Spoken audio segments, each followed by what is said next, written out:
Mga ka-cycle, ipapakita ko sa inyo kung paanong tamang proseso sa paglagay ng pasak o pantapal ng gulong mga ka-cycle, gulong na tubeless. Yan, papakita ko paanong tamang pagdidemo mga ka-cycle. Ito, sundan nyo lang akong ginawa mga ka-cycle. Ito yung gulong. Yung pako na yung mga ka-cycle. Lalagyan natin ngayon ng pasak. Gawin na natin yung pagtatapal mga ka-cycle. Let's go!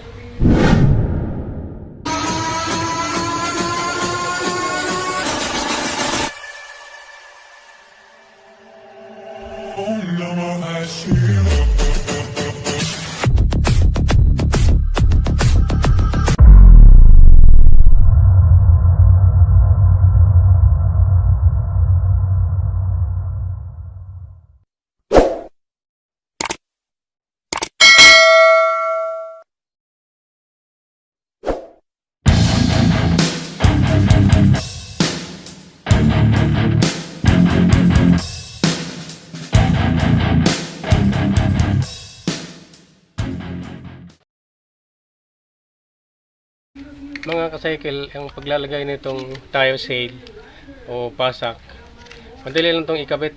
Ngayon, kung nakamotor ka, lalo pag naka-tubeless, kahit saan mo dalhin, pwede ka magdala ng ganito mga ka-cycle.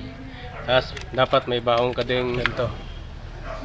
Dapat mayroon ka nito.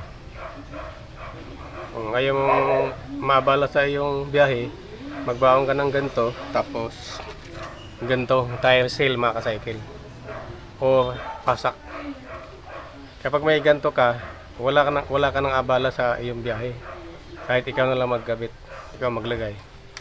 Hindi ka na pupunta ng vulcanizing mga ka-cycle. Minsan kasi, lalo pag gagabi, pag malayo tayo sa vulcanizing, problema tayo saan tayo maghanap ng vulcanizing. Umpisa na natin yung paglalagay ng pasak mga ka-cycle. 5 minutes later.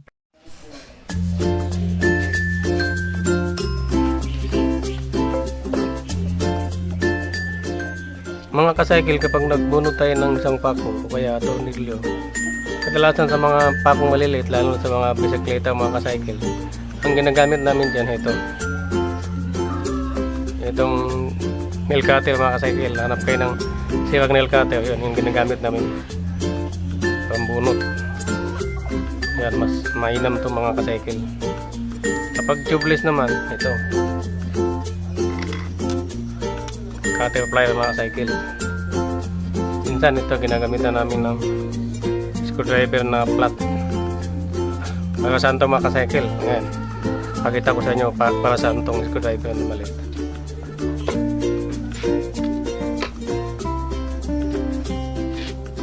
Kapag tornilyo mga ka-cycle, huwag nyo agad yung bunutin, huwag nyo agad gagamitan ng ganito.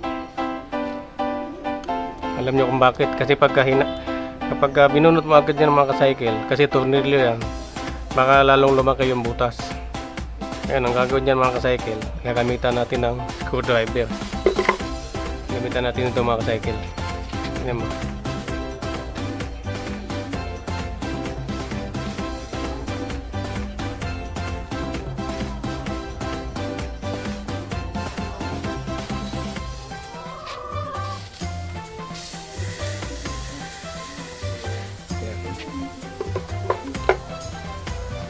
Yan na. Ito na yung pako mga ka-cycle. Tornilyo siya. Ngayon, minsan hindi natin alam kung anong posisyon ng yung butas mga ka-cycle, kasi minsan kung diretso siya okay lang. Minsan patagilid o ganyan, naka-slant siya. Ngayon, aalamin natin kung anong posisyon ng kanyang butas.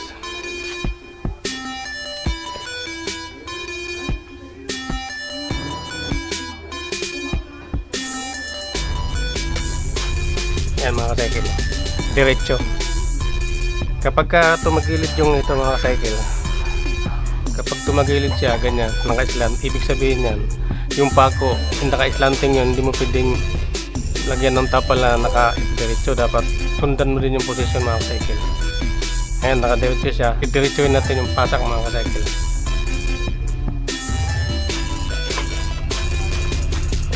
Bago natin lagyan ng pasak o tire seal, linisin mo natin yung butas mga ka-cycle.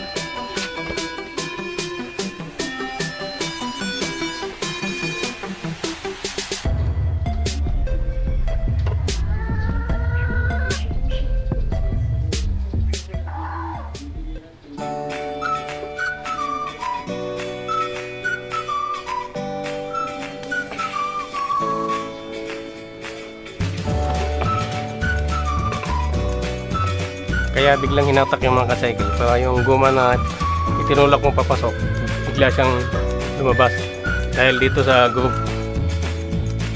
Ayan, dahil dyan. Ayan, kapag umakit na siya, pag pinatok natin yung ating tire sail o pasak, silyado siya mga ka-cycle, silyado.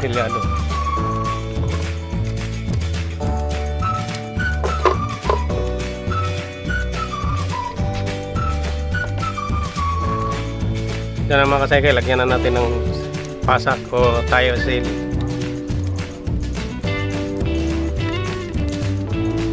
Kalahati lang yan mga ka-cycle. Dapat hatiin yan. Yung kalahati yan yung sa isang gulong. Tapos pasok natin sa butas. Yan.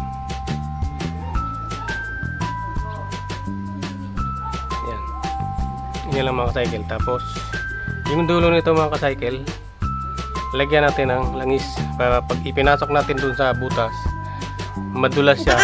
Ngayon yung mag-sealed. Ito ngayon ang magsisilyo. Ito pasak. Lagyan natin ng langis. Yan mga ka-cycle. Yung dulo lang mga ka-cycle.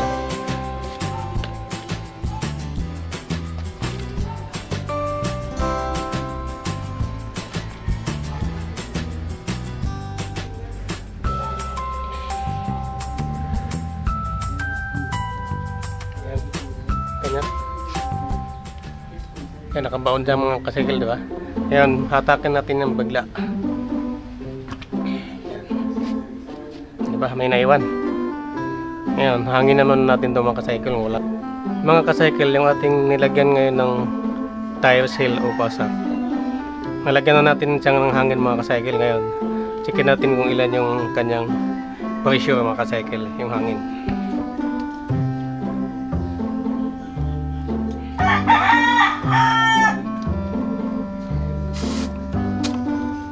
Ayan mga ka-cycle.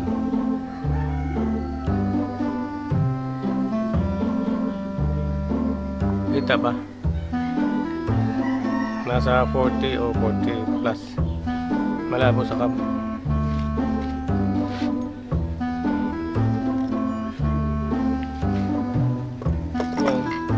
Tingnan natin kung wala pa siyang singaw mga ka-cycle. Gamitan natin ng sabon.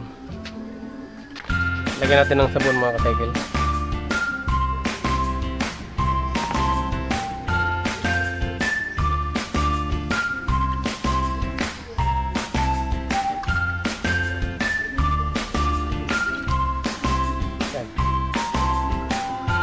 Kaya nilalagyan ng sabon mga ka-cycle para makita natin kung may bula. Pag may bula, ibig sabihin may singaw.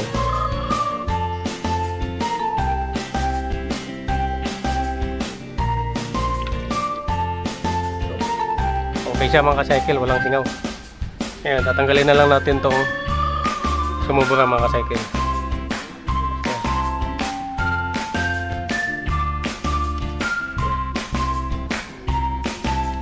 Putulin natin ito mga ka-cycle. Gamitan natin ng kutsilyo mga ka-cycle, cutting knife.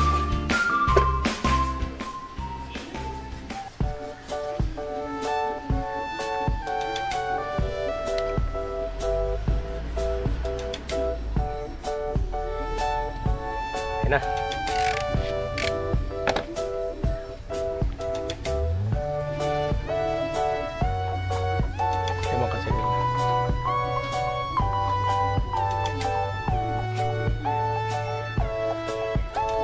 Ayos ba mga ka-cycle? 15 minutes later. Mga ka-cycle, sana itong ating video ngayon nakakatulong sa mga nakamotor. Huwag lang nilang kalimutan magdala ng sinabi kong tire kit, repair kit mga ka-cycle. At paalala ko lang sa mga motorista natin mga ka-cycle, lagi sila mag-iingat at huwag mainit ang ulo. Kailangan natin habaan yung ating pasensya mga ka-cycle, kasi pag mainit yung ating ulo, yan madalas nung umpisa yung iringan mga ka-cycle. Yun ang umpisa ang away. Sana nakatulong itong video na ito mga ka-cycle. Bye bye!